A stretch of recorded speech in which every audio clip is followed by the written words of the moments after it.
제15장.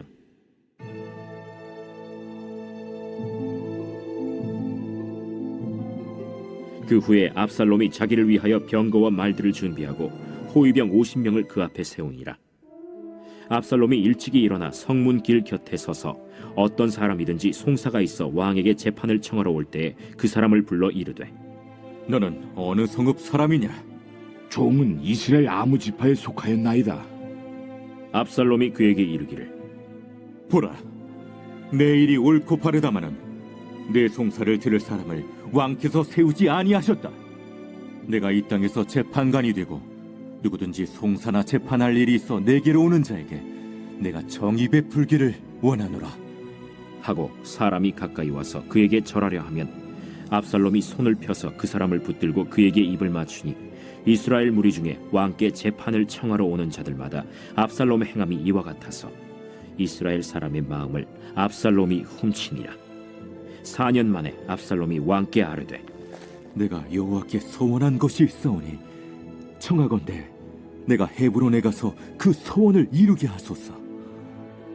당신의 종이 아람 구술에 있을 때에 소원하기를, 만일 여호와께서 반드시 나를 예루살렘으로 돌아가게 하시면 내가 여호와를 섬기리이다 하였나이다. 왕이 그에게 이르되, 평안히 가라 하니 그가 일어나 헤브론으로 가니라. 이에 압살롬이 정탐을 이스라엘 모든 지파 가운데에 두루 보내 이르기를, 너희는 나팔 소리를 듣거든 곧 말하기를, 압살롬이 헤브론에서 왕이 되었다 하라 하니라. 그때 청함을 받은 200명이 압살롬과 함께 예루살렘에서부터 헤브론으로 내려갔으니 그들은 압살롬이 꾸민 그 모든 일을 알지 못하고 그저 따라가기만 한 사람들이라. 제사 드릴 때에 압살롬이 사람을 보내 다윗의 모사 길로 사람 아히도벨을 그의 성읍 길로에서 청하여 온지라. 반역하는 일이 커가매 압살롬에게로 돌아오는 백성이 많아지니라.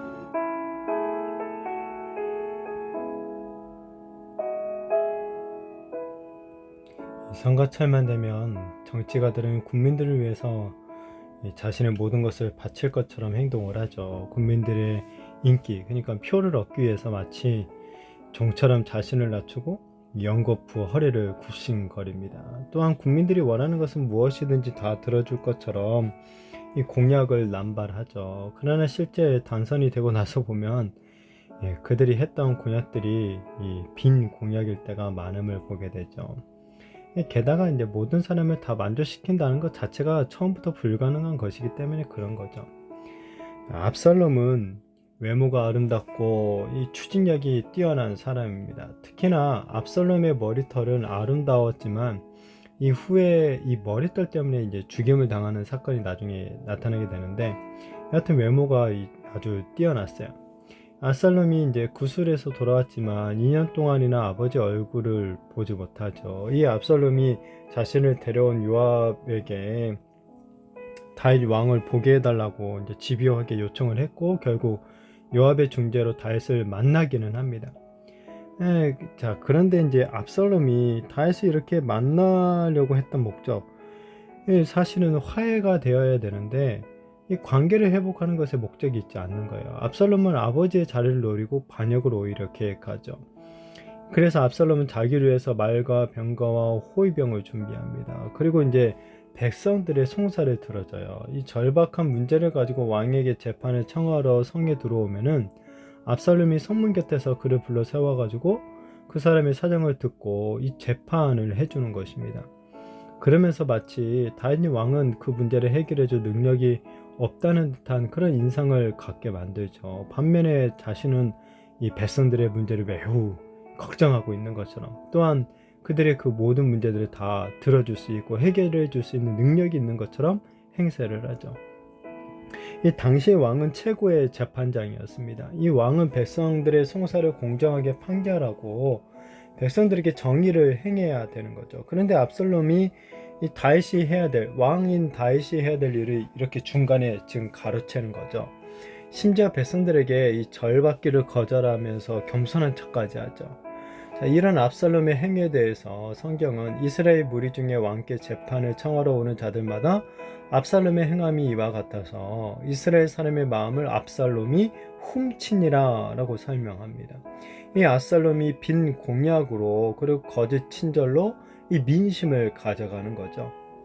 자, 아무리 정의를 집행하고 구제를 행하고 겸손을 드러낸다 할지라도 이 상대방을 이용해서 이 사적인 이익을 얻고자 한다면 누구든지 압살롬이 되는 거예요. 하나님의 보호와 호의를 신뢰하기보다는 여전히 세상의 돈과 배경과 술수로 원하는 것을 얻고자 한다면은 누구든지 압살롬이 되고 마는 것이죠. 압살롬은 이렇게 강교할 뿐만 아니라 용의두조하죠.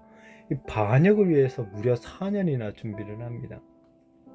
이 4년 동안 민심을 이제 빼앗은 압살롬이 이 다윗에게 헤브론에 가서 서원한 것, 하나님께 서원한 것을 이루게 해달라라는 그런 요청을 합니다.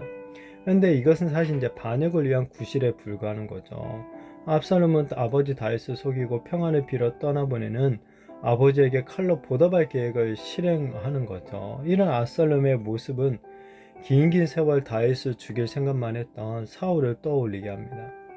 압살롬은 4년 동안이니까 복수심과 어떤 권력욕망을 키운 거고 하나님께 대한 오히려 신앙심을 죽여버렸던 것이죠. 그런데 이 겉은 여전히 경건으로 지금 꾸미고 있다는 거예요. 이 경건의 모양은 있고 경건의 능력은 없어진 것이죠. 근데 우리도 이렇게 될 수 있다라는 것을 주의해야 되겠죠. 우리가 어떤 숱한 예배와 어떤 눈물의 기도 속에서도 원망과 그릇된 야만만을 오히려 키워갈 수도 있다라는 거예요. 하나님을 향하여서 손을 높이 들고 찬양하지만은 전작 그 가운데 나의 마음만 더 높아질 수도 있다라는 거죠. 이렇게 경건의 모양으로만 가득한 빈 강정과 같은 이 삶이 되지 않도록 언제나 우리 자신들을 좀 돌아보고 정말 우리 자신을 철저히 살펴야 할 것입니다.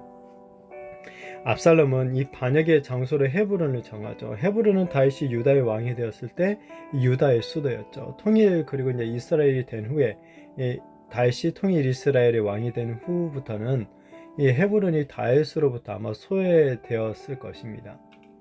그래서 압살롬은 아버지의 이제 전철을 밟음과 동시에 이렇게 소외되었던 도시를 정함으로 인해서 어떤 반역의 기초를 세우려고 하는 거죠. 그래 특히나 이제 압살롬이 반역의 아히도벨을 초청을 하죠. 아히도벨이 압살롬의 반역에 가세하면서 그 기세가 더 커지게 되었죠. 압살롬이 아히도벨을 이렇게 초청한 이유는 아마도 이 밧세바 사건 때문에 그렇죠. 왜냐하면 이 밧세바가 바로 아히도벨의 손녀이기 때문에 그런 거예요.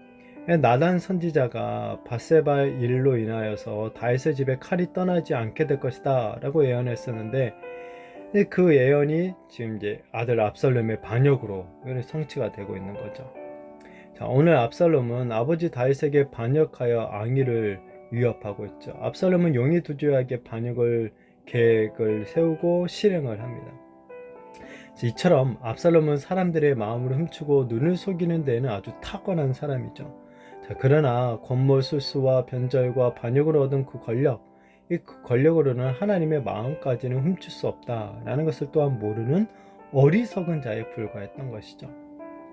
우리가 이 사람의 마음을 훔쳐가지고 우리가 원하는 어떤 일을 성취하는 것도 좋으면 좋다고 할 수도 있겠지만은 사실 우리가 더 중요하게 생각해야 되는 것은 사람의 마음을 얻는 게 아니라 바로 하나님의 마음에 합한 사람이 되는 것에 있는 거죠. 사람들은 우리의 숨은 의도까지 다 알지 못하기 때문에 우리가 베푸는 어떤 겉으로 드러나는 것들로 우리에게 넘어오는 경우가 많이 있죠. 자, 그렇지만 하나님은 어떠십니까? 하나님은 우리의 숨은 마음까지도 훤히 다 알고 계시는 분이시는 거죠.